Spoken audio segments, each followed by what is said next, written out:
Good morning Odisha. आज जुलाई 31 तारिख गुरुवार 30 गुरुत्वपूर्ण न्यूज उपरे आसंतु नजर पकाइबा। आपण मानक भल पाइबा स्वरूप गोटे गोटे लाइक निश्चित भावे रखिदेवे।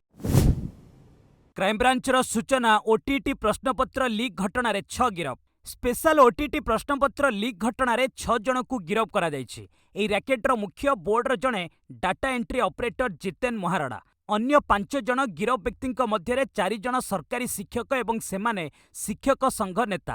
अन्य जणे पेशादार प्रश्नपत्र विक्रेता। एही सूचना देछि क्राइमब्रांच। जितेन पेनड्राइव साहाय्य प्रश्नपत्र चोरी करि नै बिक्री करिथिला। एहा परे ताहा सोशल मीडिया रे भाइराल होइतिला। जितेन अकाउंट रु 2.5 लाख टंका मध्य जबत होइछि। अभियुक्त माननकु क्राइमब्रांच रिमांड रे आनी अधिक जेरा करिबो बोली कहिसंती क्राइमब्रांच डीजी विनोतोष मिश्र। बन्यांचल देखिले मुख्यमंत्री 3 जिलार 8 ब्लॉक सर्वाधिक प्रभावित। मुख्यमंत्री मोहन चरण माझी आकाशमार्गरू बन्यांचल परिदर्शन करिसंती। बन्यारे 3टी जिल्लारे 8टी ब्लॉक सर्वाधिक प्रभावित होइछि। एहा मध्यरे रहिछि बालेश्वर जिल्लार बस्ता, भोगराई, बालियापाଳ एवं जलेश्वर ब्लॉक, भद्रक जिल्लार धामनगर और भंडारीपोखरी ब्लॉक, जाजपुर जिल्लार जाजपुर और दशरथपुर ब्लॉक, सुवर्णरेखा, बैतरणी और जलका नदीर बन्या द्वारा एही अंचल प्रभावित होइछि। 81टी ग्रामर 30,000 लोक प्रभावित होइचंती। एबे 10,000 रु अधिक प्रभावित लोकंकु दिनकु 2 ओली रंधा खाद्य दिया जाउछि। 7 दिन पर्यंत यह जोगाई दियाजिବ। जिलापाल माननकु तुरंत क्षयक्षति रिपोर्ट दाखल करबाकू मुख्यमंत्री निर्देश दैछंती। राज्य रे सरकार ऑफिस रे व्यवहार हेबनी सिंगल यूज प्लास्टिक। प्लास्टिक व्यवहार उपरे सरकार कठोर होइचंती। राज्यर कोनोसी सरकारी कार्यालय रे सिंगल यूज प्लास्टिक बा एकक व्यवहारकारी प्लास्टिक व्यवहार होई परिबनी। जंगल और परिवेश विभाग पक्षरु समस्त सरकारी विभाग को एक कटकणा नै निर्देशनामा पठा जायछि। सरकारी बैठक, सम्मिलनी, कर्मशाला किंबा अन्य कोनोसी कार्यक्रम रे प्लास्टिक पानी बोतल व्यवहार को मना करा जायछि। ऑफिस गुड़िकरे पॉलिथिन बैग बदल रे पेपर, झोट और कपड़ारे तैयारी बैग व्यवहार हेब। फूलतोड़ा को प्लास्टिक बदल रे कागज रे गुड़ाइबाकू कुहा जायछि। राज्य रे 2019 मसीहा गांधी जयंती एही नियम थिले मध्य ताहाकू केही मानु नांदी। अगस्ट 9 परे खोलिबो सुभद्रा पोर्टाल, करि परिबे आवेदन। आसंता अगस्ट 9 तारिख रे पड़ुछि राखी पूर्णिमा। एही दिन सुभद्रा योजनार तृतीय किस्ती प्रदान कराजिबो। तेबे एथिरु 2 लाख हिताधिकारी को बाद दिया जायछि। प्रथम किस्ती नेबा परे एमानंक मध्यरु अनेक आयकर रिटर्न दैछंती। केतेकंकर 5 एकर जमी थिबा तथ्य मिलिछि एवं गाड़ी क्रय करिथिबा जणा पड़िछि। तेबे एमानंक उपरे पुणी थरे सर्भे हेबो एवं योग्य हेले तालिकारे सामिल कराजिबो। 93,000 हिताधिकारी को 60 वर्ष होई जाइथिबारु पेंशन पई सुपारिश करा जायछि। अगस्ट 9 तारिख परे पुणी सुभद्रा पोर्टाल खोलिबो। 21 वर्ष होइथिबा युवती माने हिताधिकारी हेबा पई आवेदन करि परिबे। एही सूचना दैछंती उपमुख्यमंत्री प्रभाती परिडा। राज्य में बढ़ुची सर्पदंशन घटना, प्राण हराउछंती 1000 रु अधिक। 2021 मसीह राज्य में 2280 लोकंकु साप कामुड़िथिला। प्रतिवर्ष राज्य में एही संख्या बढ़िबार लागिछि। एही सूचना दैछंती स्वास्थ्य निर्देशक डॉक्टर नीलकंठ मिश्र। 2022 मसीह 4855, 2023 9325 एवं 2024 मसीह 16,682 सर्पदंशन घटना होइतिला। 2021-22 844 जन सर्पदंशन रे प्राण हराइथिबा बेले 2023-24 रे 1016 जनक मृत्यु होइछि। प्रतिवर्ष एही मृत्यु संख्या बढ़िबा उद्वेगर विषय। चलित वर्षा ऋतु रे केतेक स्थान रे बन्या होइछि। तेणु साप कामुड़ा प्रति स्वतंत्र भावे दृष्टि रखिबाकू सीडीएमओ माननकू कुहा जाइथिबा से कहिसंती। राज्य रे आसंता कालिठारु आरंभ हेबो आसजीवा अंगनवाड़ी। अंगनवाड़ी गुड़िकू दक्ष करने राज्य सरकार निष्पत्ति नेइछंती। एथिपई अगस्ट 1 तारिख रु 15 तारिख पर्यंत पालन कराजिबो आसजीवा अंगनवाड़ी पक्ष। एही उपलक्षे ओसम नामक आप उन्मोचन करिसंती उपमुख्यमंत्री प्रभाती परिडा। एही 15 दिन रे राज्यवासी निज निज अंचलर अंगनवाड़ी परिदर्शन करिवे। एहार भित्तिभूमि, स्वच्छता एवं कार्यशैली उपरे निज मत रखिवे। एहाकू दृष्टि रखी विभाग केन्द्रगुड़िकू दक्ष करबाकू पदक्षेप नेब।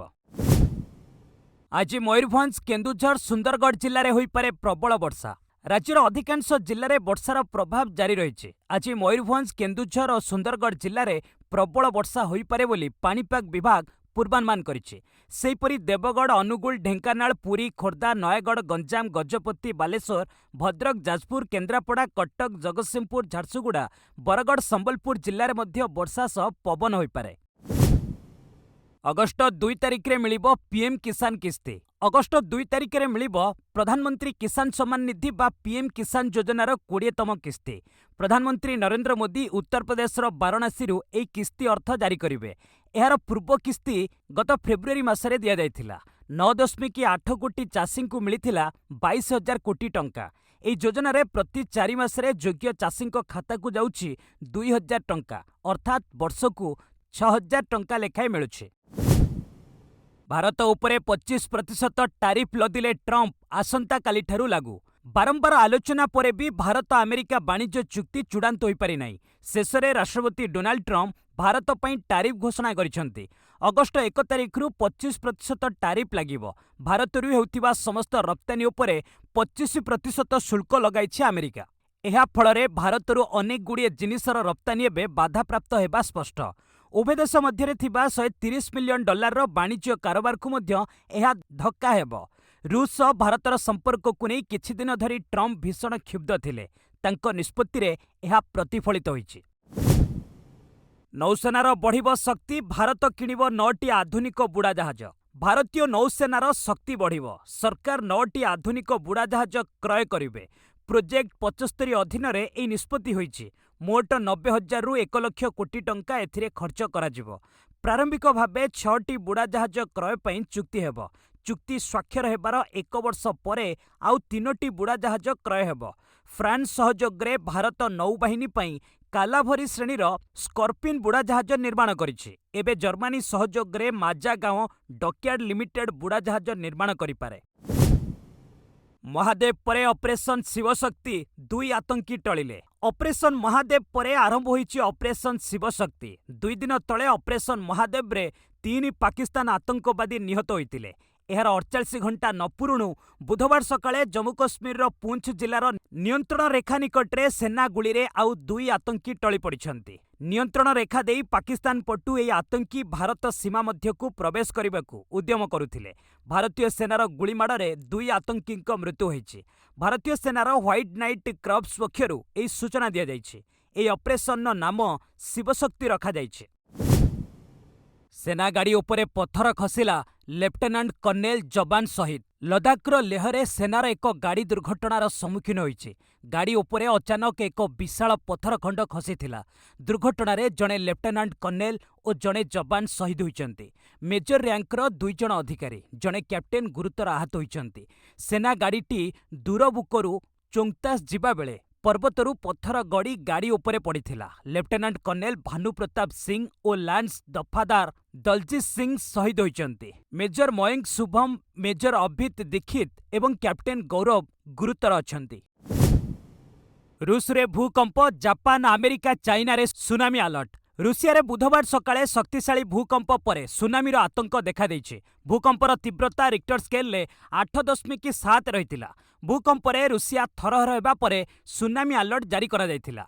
समुद्ररू विराट जुआर स्थलभाग आड़कू माड़ी आसुथिबा देखिबाकू मिलिथिला। एपरिकी 13 फुट उच्चर बड़ बड़ जुआर सृष्टि होइतिला। एहाकू नजरे रखी जापान अमेरिका चाइना पेरुरे मध्य सुनामी अलर्ट जारी करा जायछि। सुनामीर मुकाबिला लगी सुरक्षा व्यवस्था मध्य आरंभ होइछि। जापान पाणीपाग संस्था तुरंत एक चेतावनी जारी करिछि। जापान उपकूल रे 3.28 फुटर जुआर आसीपारे बोली एथिरे सतर्क करा जायछि। सेहिभଳି अमेरिकार सुनामी सतर्कता केंद्र कहिछि आगामी किछि घंटा मध्यरे कालिफोर्निया, रूसिया, जापान आदि देशरे विपदपूर्ण लहरी आसीपारे। सिंधु नदी को खसिला आईटीबीपी जवान का बस। जम्मू कश्मीर गोंदरबाल जिलार सिंधु नदी को खसी पड़ी आईटीबीपी जवान का बस। सौभाग्यवशतः बस रे सही समय कौनसी जवान नथिले। प्रबल वर्षा कारणरू एई दुर्घटना घटिथिबा कुहा जाउछि। उद्धारकारी दल एनडीआरएफ और एसडीआरएफ पक्षरु उद्धार कार्य आरंभ होइतिला। नदी मध्यरे बसटी भासुथिबा बेले ड्राइवर को उद्धार करा जाइछि। से सामान्य आघात पाइथिबा स्थानीय पुलिस पक्षरु सूचना दिया जाइछि। जातिसंघ सुरक्षा परिषद रिपोर्ट, पहलगाम आक्रमण रे रहिछि पाकिस्तान लिंक। पहलगाम आक्रमण को नहीं एक बड़ तथ्य सामना को आसीछि। एई अमानवीय आक्रमण लगी पाकिस्तान दि रेजिस्टेंट फ्रंट टीआरएफ दायित्व नैथिला। ଏହା ହେଉଛି ପାକିସ୍ତାନ ସ୍ଥିତ ଲସ୍କର ଏ ତୋଇବାର ଏକ ସମର୍ଥିତ ଫ୍ରଣ୍ଟ। ଏଲ୍‌ଟିର ସମର୍ଥନ ବିନା ପହଲଗାମ ଆକ୍ରମଣ ସମ୍ଭବପର ନୁହେଁ ବୋଲି ଜାତିସଂଘର ସୁରକ୍ଷା ପରିଷଦ ରିପୋର୍ଟରେ କୁହାଯାଇଛି। ଜାତିସଂଘର ଏହି ରିପୋର୍ଟକୁ ଭାରତର ଏକ କୂଟନୈତିକ ବିଜୟ ଭାବେ ଦେଖାଯାଉଛି। ପ୍ରଥମ ଥର ଜାତିସଂଘର କୌଣସି ଡକ୍ୟୁମେଣ୍ଟରେ ଆତଙ୍କବାଦୀ ଗୋଷ୍ଠୀର ନାମ ନିଆଯାଇଛି। ପୂର୍ବରୁ ଲସ୍କରର ସମର୍ଥନ ରହିଥିବା ଦାବିକୁ ପାକିସ୍ତାନ ଖଣ୍ଡନ କରି ଆସୁଥିଲା। ଜାତିସଂଘର ପକ୍ଷରୁ ଜାରି ଏହି 36ତମ ରିପୋର୍ଟରେ ପହଲଗାମରେ ହୋଇଥିବା ଆତଙ୍କବାଦ ଉପରେ ଉଲ୍ଲେଖ କରାଯାଇଛି। ପର୍ଯ୍ୟଟନ ସ୍ଥଳୀରେ ହୋଇଥିବା ଆକ୍ରମଣରେ 5 ଜଣ ଆତଙ୍କବାଦୀ ସାମିଲ ଥିଲେ। ଟିଆର୍ଏଫ୍ ଏହି ଆକ୍ରମଣର ଦାୟିତ୍ୱ ନେଇଥିଲା। ଏଥିସହ ଘଟଣାସ୍ଥଳର ଏକ ଫଟୋ ମଧ୍ୟ ସେୟାର କରିଥିଲା। ଇସ୍ରୋ ଓ ନାସାର ମିଳିତ ସାଟେଲାଇଟ୍ ନିସାର ଲଞ୍ଚ। ଶ୍ରୀହରିକୋଟାର ସତୀଶ ଧାୱନ ମହାକାଶ କେନ୍ଦ୍ରରୁ ସାଟେଲାଇଟ୍ ନିସାର ଲଞ୍ଚ ହୋଇଛି। ଏହା ନାସା ଓ ଇସ୍ରୋ ମିଳିତ ପ୍ରଚେଷ୍ଟାରେ ସଫଳ ହୋଇଛି। ଏହି ସାଟେଲାଇଟ୍ ପ୍ରତି 97 ମିନିଟ୍ରେ ପୃଥିବୀକୁ ପରିକ୍ରମା କରିବ। ଏହା ପ୍ରାକୃତିକ ବିପର୍ଯ୍ୟୟ ସମ୍ପର୍କରେ ପୃଥିବୀକୁ ସତର୍କ କରାଇବ। ପୃଥିବୀର ପ୍ରତିଟି ସ୍ଥାନକୁ ଏହା ଦେଖିବାକୁ ସକ୍ଷମ। 12.500 କୋଟି ଟଙ୍କା ଖର୍ଚ୍ଚରେ ଏହି ସାଟେଲାଇଟ୍ ପ୍ରସ୍ତୁତ କରାଯାଇଛି। ଏହା 747 କିଲୋମିଟର ଉଚ୍ଚରେ ମେରୁ କକ୍ଷରେ ପୃଥିବୀକୁ ପରିକ୍ରମା କରିବ। 12 ଦିନରେ ଏହା 1173 ଥର ପୃଥିବୀକୁ ପରିକ୍ରମା କରିବ। କଂଗ୍ରେସକୁ ଝଟକା, ବିଜେପିରେ ମିଶିଲେ ମହାରାଷ୍ଟ୍ର ପୂର୍ବତନ ମନ୍ତ୍ରୀ ସୁରେଶ।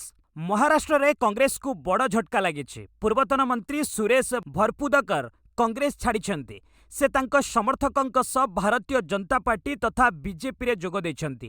ମହାରାଷ୍ଟ୍ର ବିଜେପି ସଭାପତି ରବୀନ୍ଦ୍ର ଚଭଣ ତାଙ୍କୁ ଉତ୍ତରୀୟ ଓ ପୁଷ୍ପଗୁଚ୍ଛ ଦେଇ ଦଳକୁ ସ୍ୱାଗତ କରିଛନ୍ତି। ସୁରେଶ ଜଣେ ସମାଜସେବୀ ଭାବେ ବେଶ୍ ଜଣାଶୁଣା। ପ୍ରଧାନମନ୍ତ୍ରୀ ନରେନ୍ଦ୍ର ମୋଦି ଓ ମୁଖ୍ୟମନ୍ତ୍ରୀ ଦେବେନ୍ଦ୍ର ଫଡ୍ନବୀସଙ୍କ ନେତୃତ୍ୱ ତାଙ୍କୁ ପ୍ରେରଣା ଦେଇଛି। ସୁରେଶଙ୍କ ଯୋଗଦାନ ଫଳରେ ମହାରାଷ୍ଟ୍ରରେ ବିଜେପି ଆହୁରି ମଜବୁତ ହେବ ବୋଲି ରାଜ୍ୟ ବିଜେପି ସଭାପତି ରବୀନ୍ଦ୍ର ଏହା କହିଛନ୍ତି। ଉଲ୍ଲେଖଯୋଗ୍ୟ 74 ବର୍ଷୀୟ ସୁରେଶ 4 ଥର ମହାରାଷ୍ଟ୍ର ବିଧାନସଭାକୁ ବିଧାୟକ ଭାବେ ନିର୍ବାଚିତ ହୋଇଥିଲେ। ସେ ମଧ୍ୟ ମନ୍ତ୍ରୀ ରହିସାରିଛନ୍ତି। ସେହିଭଳି 1998ରେ ପ୍ରଭାନୀ ଜିଲ୍ଲାରୁ ସାଂସଦ ଭାବେ ନିର୍ବାଚିତ ହୋଇଥିଲେ। ବିହାର ନିର୍ବାଚନ ପୂର୍ବରୁ ଲାଲୁ ଯାଦବଙ୍କୁ ସୁପ୍ରିମ ଝଟକା। ଆଉ କିଛି ମାସ ପରେ ବିହାରରେ ବିଧାନସଭା ନିର୍ବାଚନ ଅନୁଷ୍ଠିତ ହେବ। ତେବେ ଏଥିପୂର୍ବରୁ ବୁଧବାର ରାଷ୍ଟ୍ରୀୟ ଜନତା ଦଳ ଆର୍‌ଜେଡି ପ୍ରମୁଖ ତଥା ପୂର୍ବତନ ମୁଖ୍ୟମନ୍ତ୍ରୀ ଲାଲୁ ପ୍ରସାଦ ଯାଦବଙ୍କୁ ଝଟକା ଲାଗିଛି। ଜମି ବଦଳରେ ଚାକିରି କେଳେଙ୍କାରୀ ମାମଲାରେ ନିମ୍ନ ଅଦାଲତର ଶୁଣାଣି ଉପରେ ସ୍ଥଗିତାଦେଶ ଓ ସିବିଆଇ ଏଫ୍ଆଇଆର୍ ବାତିଲ କରିବାକୁ ଲାଲୁ ଆବେଦନ କରିଥିଲେ। କିନ୍ତୁ ବୁଧବାର ସୁପ୍ରିମକୋର୍ଟ ଲାଲୁଙ୍କ ଆବେଦନକୁ ଖାରଜ କରିଦେଇଛନ୍ତି। ଜଷ୍ଟିସ୍ ଏମ୍ଏମ୍ ସୁନ୍ଦରେଶ ଓ ଜଷ୍ଟିସ୍ ଏନ୍ କୋଟେଶ୍ୱର ସିଂଙ୍କ ଖଣ୍ଡପୀଠ କହିଛନ୍ତି ସେମାନେ ଏହି ମାମଲାରେ ହସ୍ତକ୍ଷେପ କରିବେ ନାହିଁ। ଏହା ଦିଲ୍ଲୀ ହାଇକୋର୍ଟଙ୍କ ମଧ୍ୟବର୍ତ୍ତୀକାଳୀନ ନିର୍ଦ୍ଦେଶ ବିରୋଧରେ ହେବ। ଲାଲୁ 2004ରେ ରେଳମନ୍ତ୍ରୀ ଥିବାବେଳେ ଗ୍ରୁପ୍ ଡି ଚାକିରି ବଦଳରେ ଜମି ହାତେଇଥିଲେ। ଏହାକୁ ନେଇ ଲାଲୁ ତାଙ୍କ ପତ୍ନୀ ଓ ଝିଅଙ୍କ ନାମରେ 2022ରେ ମାମଲା ରୁଜୁ ହୋଇଥିଲା। ବିହାରରେ ବଢ଼ିଲା ଆଶା ଓ ମମତା କର୍ମୀଙ୍କ ପ୍ରୋତ୍ସାହନ ରାଶି। ଆଗାମୀ ସାଧାରଣ ନିର୍ବାଚନ ପୂର୍ବରୁ ବଡ଼ ଘୋଷଣା କରିଛନ୍ତି ମୁଖ୍ୟମନ୍ତ୍ରୀ ନୀତିଶ କୁମାର। ବିହାରର ସ୍ୱୀକୃତିପ୍ରାପ୍ତ ସାମାଜିକ ସ୍ୱାସ୍ଥ୍ୟକର୍ମୀ ଓ ମମତା କର୍ମୀ ପ୍ରୋତ୍ସାହନ ରାଶିରେ ବୃଦ୍ଧି କରିଛନ୍ତି ବିହାର ସରକାର। ଆଶାକର୍ମୀଙ୍କୁ ଏବେ ମାସିକ 1000 ପରିବର୍ତ୍ତେ 3000 ଟଙ୍କା ଏବଂ ମମତା କର୍ମୀଙ୍କୁ ଏବେ 600 ଟଙ୍କା ପ୍ରଦାନ କରାଯିବ। ପୂର୍ବରୁ ସେମାନେ 300 ଟଙ୍କା ପାଉଥିଲେ। ଏହା ସେମାନଙ୍କ ମନୋବଳ ଓ ସ୍ୱାସ୍ଥ୍ୟସେବାକୁ ଆହୁରି ବୃଦ୍ଧି କରାଇବ। ମୁଖ୍ୟମନ୍ତ୍ରୀ ନୀତିଶ ସାମାଜିକ ଗଣମାଧ୍ୟମ ଏକ୍ସରେ ଏହି ସୂଚନା ଦେଇଛନ୍ତି। ସ୍ୱାସ୍ଥ୍ୟ ବିଭାଗ ସୂଚନା ଅନୁଯାୟୀ ବିହାରରେ 90,000ରୁ ଉର୍ଦ୍ଧ୍ୱ ଆଶାକର୍ମୀ ଓ 7,500 ମମତା କର୍ମୀ ରହିଛନ୍ତି। ବ୍ୟାଙ୍କ ଅଫ୍ ବରୋଦାରେ 125ଟି ମ୍ୟାନେଜର ପଦବୀ ପାଇଁ ଆବେଦନ ଆହ୍ୱାନ। ବ୍ୟାଙ୍କ ଅଫ୍ ବରୋଦା ପକ୍ଷରୁ ମ୍ୟାନେଜର, ସିନିୟର ମ୍ୟାନେଜର ଏବଂ ଅନ୍ୟାନ୍ୟ ପଦବୀ ପାଇଁ ଏକ ବଡ଼ ନିଯୁକ୍ତି ବିଜ୍ଞପ୍ତି ପ୍ରକାଶ ପାଇଛି। ଏହି ନିଯୁକ୍ତି ଅଭିଯାନରେ ମୋଟ 125ଟି ଖାଲି ପଦବୀ ପୂରଣ କରାଯିବ।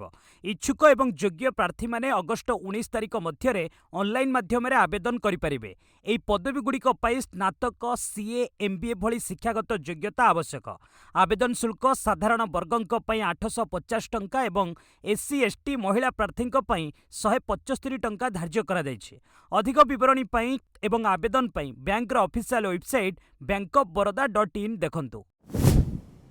କୋରାପୁଟ KGVBରେ ୱାର୍ଡେନ୍ ଓ ଶିକ୍ଷକ ପଦବୀ ପାଇଁ ନିଯୁକ୍ତି ସୁଯୋଗ। କୋରାପୁଟ ଜିଲ୍ଲାର କସ୍ତୁରବା ଗାନ୍ଧୀ ବାଳିକା ବିଦ୍ୟାଳୟ ପକ୍ଷରୁ ୱାର୍ଡେନ୍, ଆକାଉଣ୍ଟାଣ୍ଟ ଏବଂ ପାର୍ଟ ଟାଇମ୍ ଶିକ୍ଷକ ଭଳି ମୋଟ 8ଟି ପଦବୀ ପାଇଁ ନିଯୁକ୍ତି ବିଜ୍ଞପ୍ତି ପ୍ରକାଶ ପାଇଛି। ଇଚ୍ଛୁକ ପ୍ରାର୍ଥୀମାନେ ଅଫଲାଇନ୍ ମାଧ୍ୟମରେ ଆବେଦନ କରିପାରିବେ ଏବଂ ଆବେଦନ ପତ୍ର ଦାଖଲ କରିବାର ଶେଷ ତାରିଖ ଅଗଷ୍ଟ 28 ରହିଛି। ପଦବୀ ଅନୁଯାୟୀ ଶିକ୍ଷାଗତ ଯୋଗ୍ୟତା BA, BSc, BCom ସହିତ BEd ଆଦି ରଖାଯାଇଛି। बयस सीमा साधारणतः 18 रु 35 वर्ष मध्य होइथिबा आवश्यक। ए नियुक्ति पई कोनोसी आवेदन शुल्क देबाकू पड़िबो नहीं। अधिक सूचना और आवेदन फॉर्म पई कोरापुट जिल्लार ऑफिशियल वेबसाइट koraput.odisha.gov.in देखंतु। ओरेडारे 38 पदवी पई नियुक्ति सुजोग। ओडिशा अक्षशक्ति विकास संस्था पक्षरु टेक्नीशियन और जूनियर असिस्टेंट पदवी पई विज्ञप्ति प्रकाश पाइछि। मोट 38 पदवी खाली अछि, जोंथिरे 35 टेक्नीशियन और 3 जूनियर असिस्टेंट पद रहिछि। इच्छुक प्रार्थी माने अगस्ट 1 रु अगस्ट 31 पर्यंत ऑनलाइन माध्यम आवेदन करिपारिबे। टेक्नीशियन पई 10वीं पास सहित आईटीआई एवं जूनियर असिस्टेंट पई स्नातक सहित पीजीडीसीए योग्यता आवश्यक। आवेदन शुल्क साधारण वर्गंक पई 500 टंका एवं एससी एसटी पीडब्ल्यूडी वर्गंक पई 200 टंका रखा जाइछि। अधिक सूचना पई ओरेडार ऑफिशियल वेबसाइट oredaodisha.com देखंतु।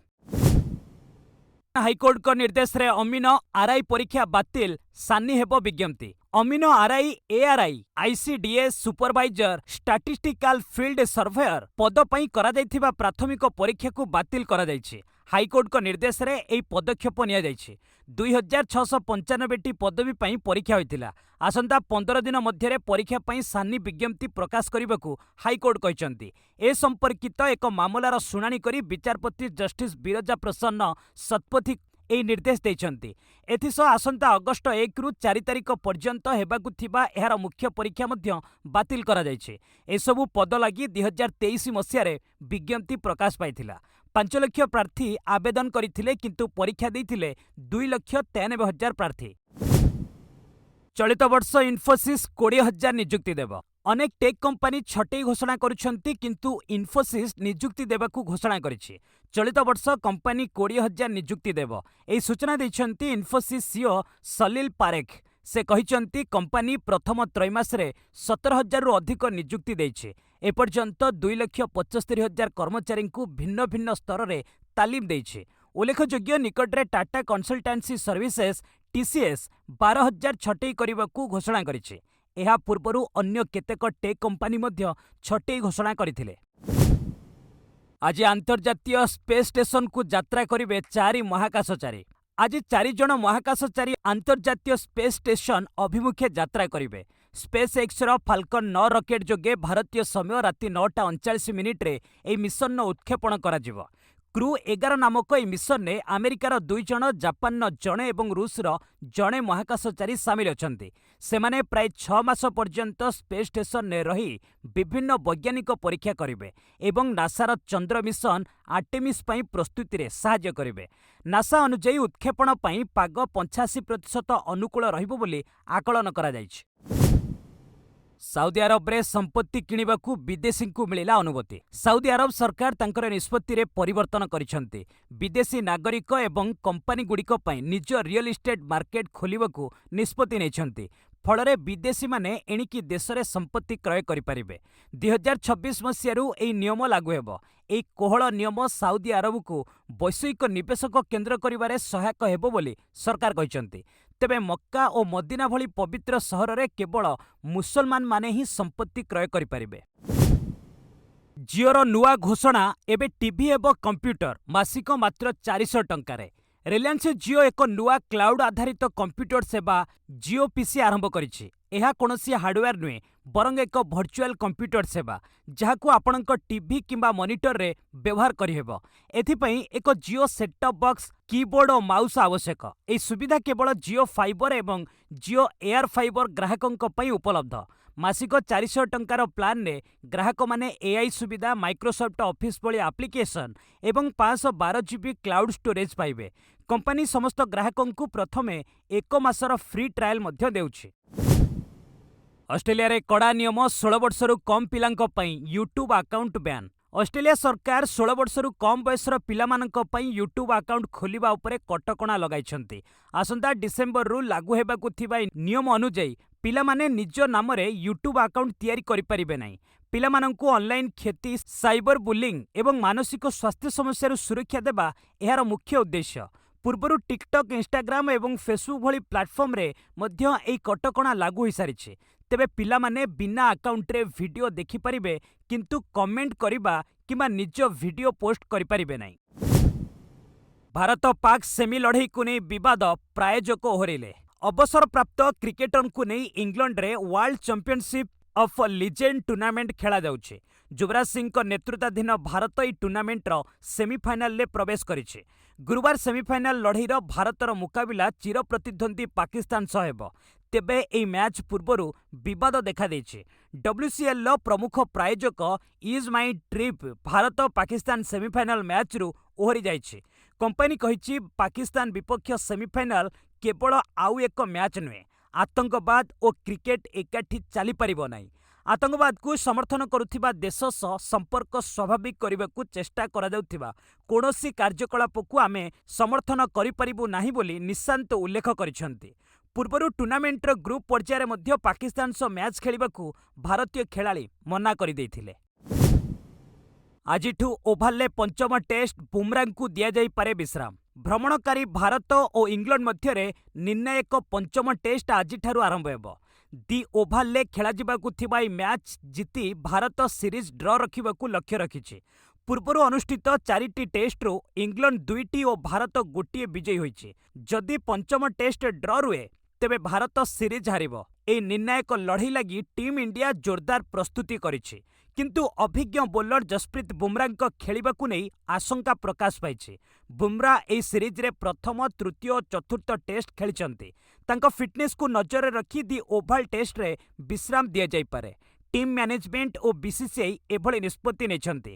ତାଙ୍କ ସ୍ଥାନରେ ଆକାଶଦୀପ, ଅର୍ଶଦୀପ ସିଂ କିମ୍ବା ପ୍ରସିଦ୍ଧ କ୍ରିଷ୍ଣାଙ୍କ ମଧ୍ୟରୁ ଜଣକୁ ସୁଯୋଗ ମିଳିପାରେ। ବସ୍ ଆଜି ପାଇଁ ଏଇଠି ରଖିବା। ପୁଣି ନେଇ ଆସିବି ଲେଟେଷ୍ଟ ଅପଡେଟ୍। ସେ ପର୍ଯ୍ୟନ୍ତ ବିଦାୟ ନେଉଛି। ଜୟ ହିନ୍ଦ, ଜୟ ଭାରତ।